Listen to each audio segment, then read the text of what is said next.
Vâng, hôm nay Định Nguyễn và Lê Mai xin gửi lời chào tới tất cả các anh các chị trong ban nhạc, tất cả các anh các chị nghệ sĩ. Hôm nay Định Nguyễn và Lê Mai xin gửi tới tất cả các anh các chị bài người chiến sĩ biên phòng.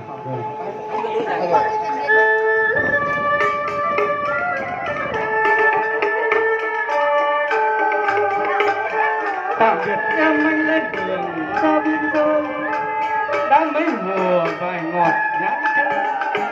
Anh ra đi với tấm lòng, tay gác súng giữ gìn đất nước. Ở nơi xa anh có biết viết thư em gửi đôi dòng, gửi người chiến sĩ biên phòng bên thương. Anh đi mỗi bước dặm miền trường. Em ơi, khó khăn anh vẫn coi thường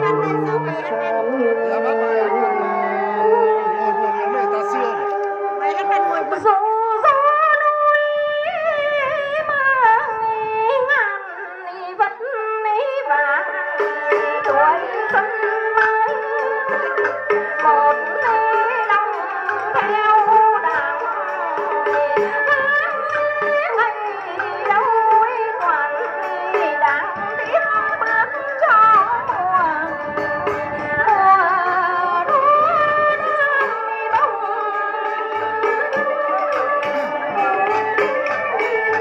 anh đi giữ trọn mùa xuân dưới cầu anh đi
quá.